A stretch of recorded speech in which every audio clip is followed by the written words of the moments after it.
There's no time to litigate this. Even if the committee wanted to subpoena him and then force him to testify, 아이고야, 안녕하십니까. 매일매일 운동하기를 실천하고 있는 동탄 왕코입니다. 오늘은 6월 23일 목요일입니다. 그렇네요. 이번 주까지가 오후 출근이고, 그 다음에는 이제 뭐라는 거죠? 그 다음에는 새벽 출근입니다. 이제 6월도 끝나가네요. 이제 여름입니다. 7월이 오고 장마가 시작했죠. 전쟁은 계속하고 있고, 어제 청문회가 있었죠. 미국에서. 금리는 계속 올린다고 하고, 경기 침체는 계속 있을 거라고 하고, 전쟁 계속하고 있고, 에너지 문제도 있고, 여름이 지나고 겨울이 오면은 이게 빨리 해결이 돼야 뭔가 실마리가 보일 텐데, 실마리가 보이지 않습니다. 다들 주가, 코인, 위기관리 잘 하시길 바랍니다. 운동하겠습니다. 이제 갑자기 또 어깨가 아파서, 이거 진짜 큰일 났어요. 이거 어떡하지?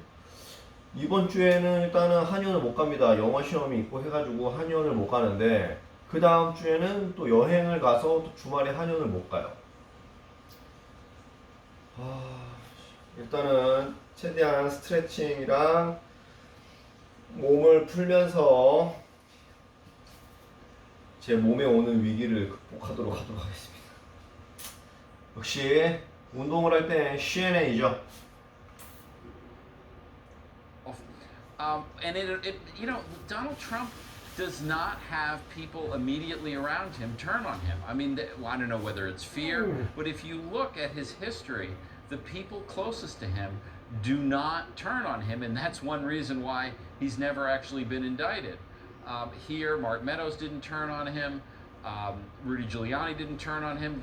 And Cipollone hasn't turned on him. These are the people who could probably do him the most damage, but they haven't done it yet. Which is interesting, Carl, given, the former president's, what he has shown over the course of his life is he has no loyalty to anybody who has served him well if he, on a whim, decides that they no longer suit his needs, or if he feels it's in his best interest to throw them under the bus. There's a great fear of Donald Trump in the Republican Party because members of the Republican Party have been craven in not telling what they know about Donald Trump. Look at the wife of Mitch McConnell, who resigned on January the 7th because of what she had seen happening on January the 6th. McConnell knows what happened. McConnell knows a lot of this. The Republican leadership and the Republicans in Congress are afraid of Donald Trump, that he will turn on them, as we've seen in some of these elections, in some of these primaries. He has enormous strength, but he also has a party whose members have been craven and beholden to him, no matter how authoritarian, demagogic, illegal his acts have been. That may be starting to crumble a little bit on the inside as it becomes more evident to McConnell and others that this is a criminal president of the United States who was engaged in a criminal conspiracy to stop the American people from choosing the president. It's interesting to see when Kevin McCarthy, and McConnell may take a turn, and let's take a look at Elaine Chao, his wife, and what she did on the 7th of January in resigning and engaged in discussions of invoking the 25th Amendment to the Constitution because of doubt about the stability of the President of the United States. Boy, Carl, 여러분 진짜 홈룰러는 진짜 필수품입니다, 여러분. For those folks turning on him. I see 준승아 고맙다 진짜 they 이거. have decided to make their peace with Donald Trump. And 야 이거 홈룰러 제가 이거 유튜브 찍는다 해가지고 선물로 받은 건데, 와 진짜 More complicated. 야 이거 진짜 다시 한번 감사드립니다. 이 홈룰러 진짜 여러분 진짜 집에 무조건 하나씩 있으셔야 돼요. 이거 대한민국 필수품입니다, 여러분. At the same time, they know the cards are falling a very different way than they thought at the beginning of this investigation. We shall see. Jeff Toobin, Carl Bernstein, thanks. Up next, breaking news on the Uvalde School Police Chief who authorities say was responsible for the long delay before police went in and actually killed the shooter. Plus, Randy Kay speaks with a New Mexico sheriff who says he would never implement a red flag law in his county that would block certain people deemed safety risks from owning firearms.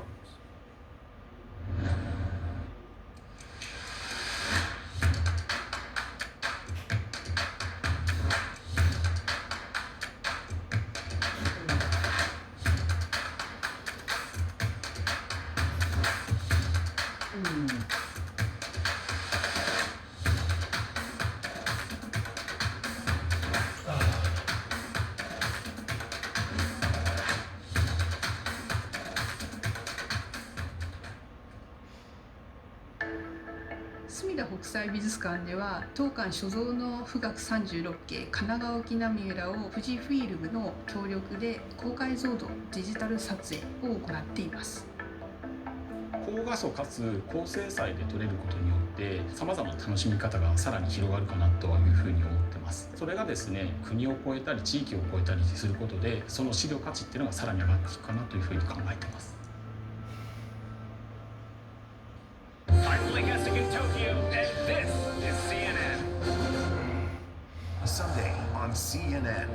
In a year full of challenges, let's salute those using their platforms for good. It's just so needed, and we have a lot more to do.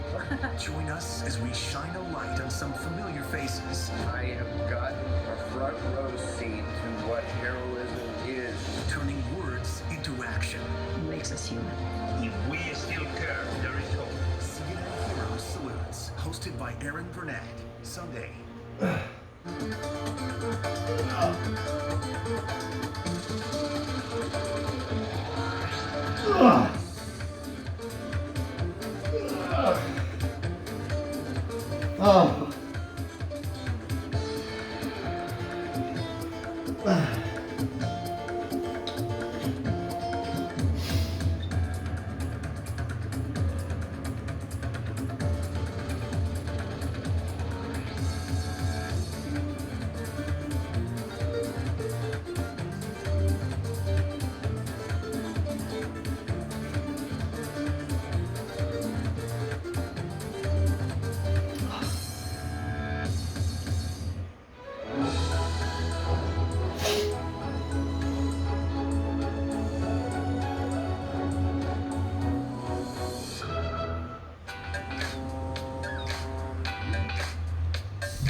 Business is all about making connections. But some connections are easier to make than others. With a CNN partner hotel, the world is always at your fingertips. CNN partner hotels, connected to your world. Our mission here at CNN and journalists, the news comes first. That's when your heart beats a little bit faster. You really work as hard as you can, getting the facts. It is critically important. To our viewers in the United States and around the world, welcome to the situation. This is CNN. More people get their news from CNN than any other news source. After weeks of scrutiny over law enforcement's response during the Robb Elementary shooting, Uvalde School District Police Chief Pedro Arredondo has been placed on leave. The school district superintendent said he placed Arredondo on leave due to the lack of clarity that remains, including unknown details from the investigations. And victims' families are still waiting and desperate for answers. Everything that's coming out, everything that we're finding out, it's just getting harder and harder by the day. And we have to speak for all these children, all these families. We have to make things right. We need to get down to the bottom of everything that has happened and find out the truth. Joining me now from Texas is Shimon Prokupez. Shimon, what more do we know about this guy, Chief Arredondo, being placed on leave? Because he's been obviously avoiding you, avoiding really answering questions. He gave one interview, and now he's placed on leave, but he's still on the city council, and they seem to be standing by him. Right, he's still on the city council, but they voted on something last night regarding him on the city council, whether or not to give him a leave of absence, and they've denied that. They've denied a leave of absence for him at the city council. So that means that he's going to have to start showing up if he wants to continue serving the city council. Because at one point, once he stopped showing up, they could vote him off the city council. Certainly significant for the school to make this move, the superintendent announcing that they're putting him on administrative leave. And simply, Anderson, after what went on here yesterday at Texas Senate committee, where the head of the Department of Public Safety just in devastating fashion really laid out this minute by minute, play by play of what went on inside that hallway for more than an hour. The head of DPS saying that basically the chief made every excuse not to go inside that classroom, really just baffled and confused as to why he didn't act sooner. He said that yesterday, the head of DPS, it should have only taken 3 minutes, that in 3 minutes they could have gone in and could have killed the gunman, calling it an abject failure. So after all of this, of course, today we get this news from the school that they're placing the chief on leave, and ultimately what I sense is that they want the chief to resign on his own so that they don't have to vote, the school board doesn't have to vote to force him out, basically. So, I mean, it was startling to hear, finally some facts and information, and to learn, that the door may not have been locked at all, that they waited for a key, that they had shields early on, that they had long rifles early on, that they had enough people, enough gun power to kill the shooter, and that they all just waited. I mean, again, it is so disturbing and damning, the incompetence, and whether it's just the incompetence of this one chief who made this call, or I don't even know what it would be, because any law enforcement personnel in this country by now knows how you go after an active shooter. Right, Anderson, and it's infuriating, right? Sitting there having to listen to this, certainly for the families, members of this Senate committee who, at times described this as maddening, upsetting. You could tell that people were really, really upset yesterday as they were listening to this testimony. It's just so confusing because no one understands why he didn't do more. The door, you mentioned that door, Anderson, all they had to do was go to the door, turn that doorknob, that handle, and the door would have opened and they would have been able to go in. And they had all the equipment to do it. Right, and all that talk early on, I mean, really from the first day of the shooting about the gunman barricading himself in the classroom, that wasn't true. Right, and that's why we kept asking. Remember, at every press conference, at every moment that we had, we kept asking the police, explain how he was barricaded. At one point I even asked, really, was the door locked? How was the door locked? No one had answers. But you know what? It took a while, but we're finally starting to get answers here, Anderson. Yeah, well, again, you've done great work on this. Shimon, guys, appreciate it. We'll keep after it. So-called red flag laws have been an area of focus in the gun debate. The newly unveiled bipartisan gun safety bill on Capitol Hill includes $750 million for crisis intervention programs, which could be used to implement and manage red flag programs. The red flag laws are aimed at keeping guns out of the hands of those who may pose a threat to themselves or others. Not only reduce killings of others, but potential suicides as well. Randy Kay went to New Mexico to speak with a sheriff who is pushing back against them. Here's her report. Just let me get it on the record. Would you implement the red flag law in your county? No.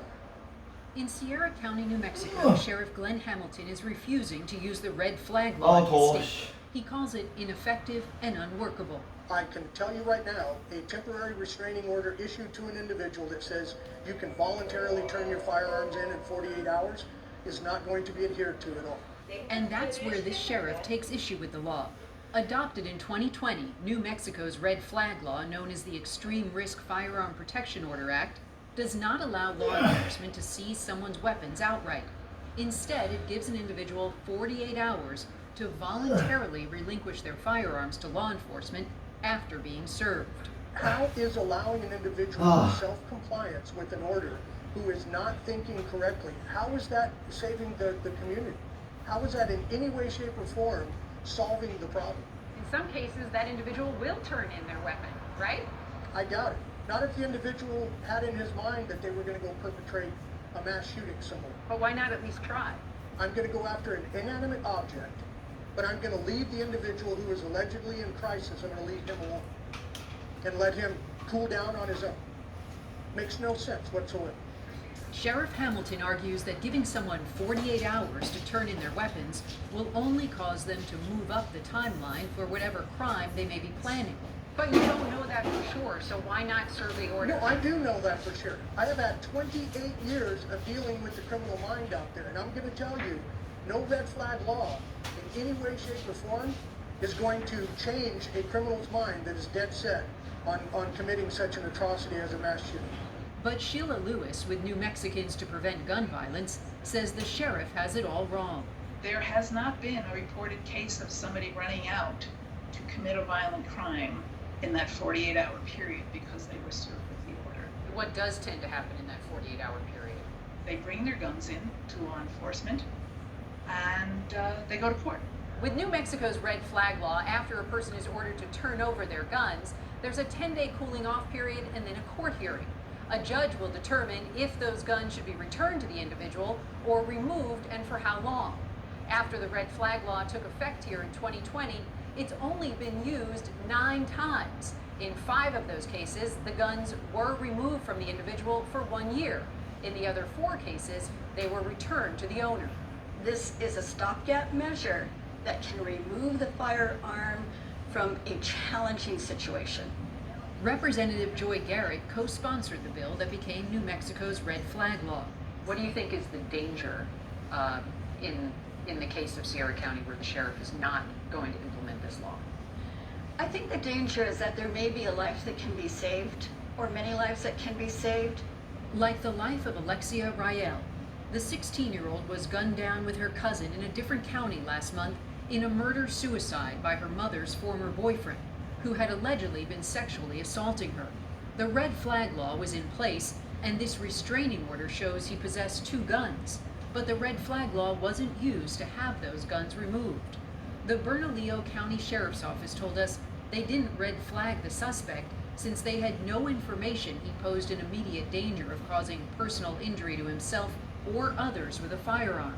The red flag law would have taken the firearm out of the hands of an extremely upset individual, would have taken the gun out of the equation and prevented a murder and a suicide.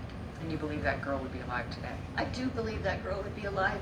But Sheriff Hamilton still prefers to lean on the state's emergency mental health law, which he says allows authorities to immediately take a person into custody for mental health treatment. That is not what we want to do. We don't want to seize people, we want to seize the firearm. Sheriff Hamilton says the red flag law has no provision to treat the individual who is dealing with a mental crisis. I would much rather that individual be receiving mental treatment at one of the local mental facilities than to rely on that individual to have some kind of a revelation that he now wants to start abiding by the law. And Randy joins us now. I certainly defer the sheriff on his expertise and over his long law enforcement career, but he's all talking about a criminal mindset. He's not taking into account the huge number of suicides with weapons, and studies show any kind of intervention with somebody who has suicidal ideation can be successful, and they may not do it again. So if somebody's in a mental health crisis, I don't understand his aversion to asking them to remove their guns from their home. Many people probably would do that.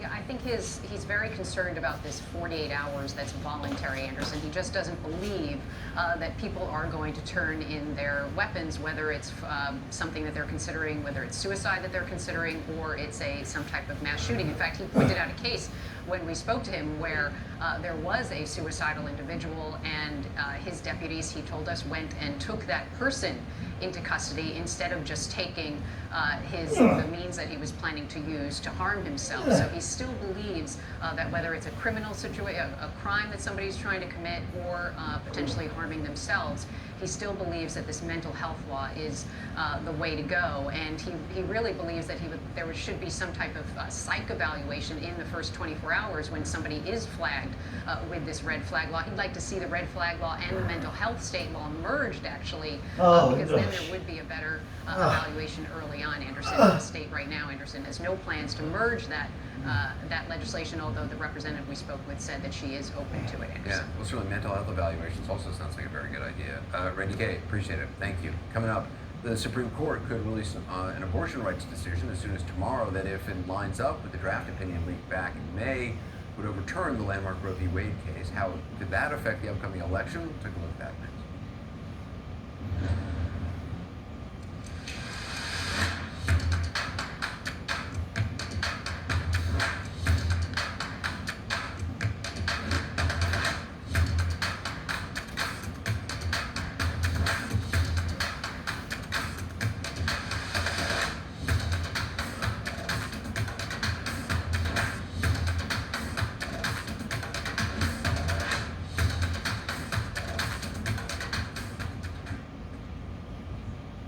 I'm Patrick Up in Havana, Cuba, and this is CNN.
In a leafy corner of Bawal National Park, a high-stakes courtship is taking place.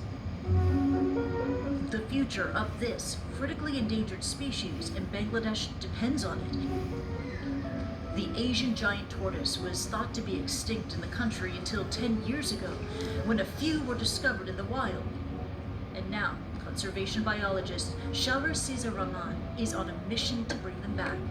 We realize if we want to prevent extinction of the species from Bangladesh, we must take drastic efforts.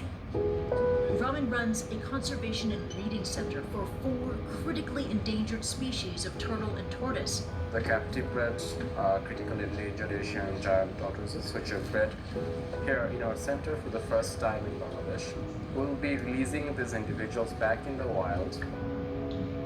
Working with the indigenous Moro community, he and his team train former hunters as parabiologists, or citizen scientists that collect data and monitor species to help protect local wildlife.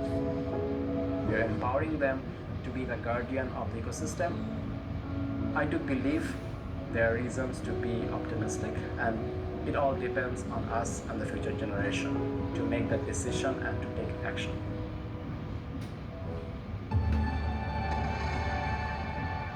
On Mission Ahead, a new spin on launching spacecraft into orbit. As a species, I think we just always look up and we say, well, that's the next frontier. Then, could this new zero-emission boat be the Tesla of the sea? Plus, preparing for the future, are cities that float the answer? On water, buildings don't have to be static.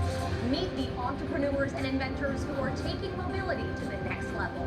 Mission Ahead, Saturday on CNN, in association with Fujifilm. Supreme Court today announced they're adding days that they'll release their rulings from this session. The most anticipated one, of course, is the challenge to Roe versus Wade. Last month, a leaked draft Supreme Court opinion would strike down the landmark ruling. It led to a wave of demonstrations at the High Court across the country. With the added days, we could learn as early as tomorrow if that draft opinion is indeed the court's ruling. If it is, it would be probably an earthquake, it's fair to say, for abortion rights advocates and a generational achievement for abortion opponents. So as we wait for that decision, we wanted to get a sense of where the country is on abortion right now. So for that, we turn to our favorite and only senior data reporter, Harry Enten. So what is the overall picture on views on abortion in this country? I mean, look, the overwhelming majority of Americans support Roe v. Wade. You know, there's a Quinnipiac University poll out today. North of 60% of Americans support Roe v. Wade. But it's not just that. The vast majority of Democrats, near 90%. The vast majority of independents, over 60%. Even nearly 40% of Republicans support Roe v. Wade. There are just no other issues in which nearly 40% of Republicans agree on something and 90% of Democrats agree on something. So there's very clear majority support for Roe v. Wade nationally. But of course, if Roe v. Wade gets overturned, right, this goes back to the state level. So I think it's important to know how the states fall. And what we see is most states, in fact, you see the majority of voters, or the plurality of voters in most states, I believe it's 34 states in an average of poll since 2012, say that they do, in fact, support abortion to be legal. But there is, in fact, 16 states, most of those in the Southeast, but there's some of those riding up into the Great Plains states, where, in fact, a plurality of voters do not believe that abortion should be legal. So it shouldn't be surprising if Roe v. Wade were in fact to get overturned, that you would see a number of states with the voters backing them, in fact, try to limit abortion rights significantly. And how, just in terms of the politics of this, the potential overturning of Roe v. Wade, how would that affect like the midterm elections?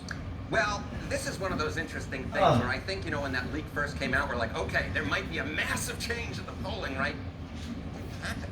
It did not happen, even though most Americans support Roe v. Wade. In fact, if you look at the generic congressional ballot, what you see is Republicans held a 3-point lead before the leak, and after the leak now, what is it?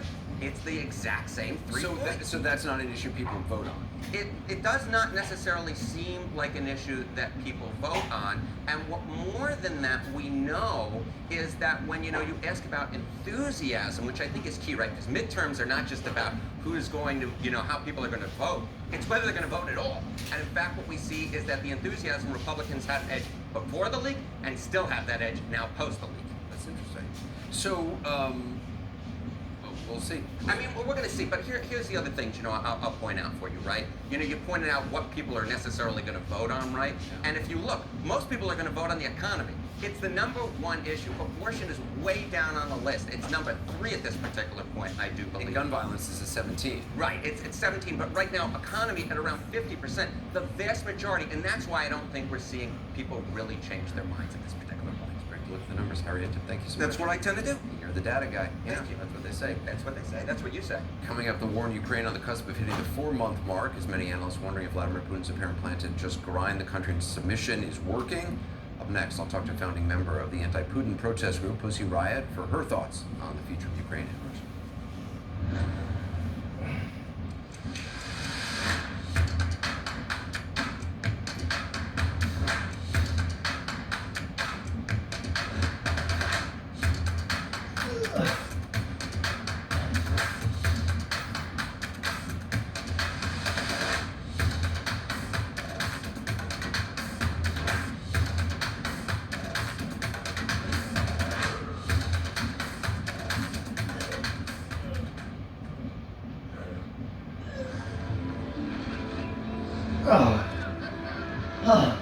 Quest's World of Wonder, in association with Turkish Airlines.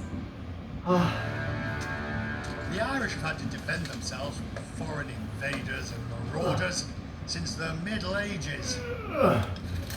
Medieval armoured combat Ireland. It's the modern day incarnation of all of that.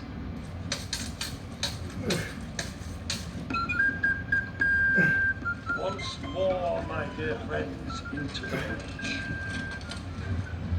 You ready? No. Fight! Fight! While there's great historical accuracy to the armour and the weaponry, this is not a reenactment. Rather, it is a sport. You didn't fall over and you didn't drop the sword. That's a win in my books for first time. Air Quality Update in association with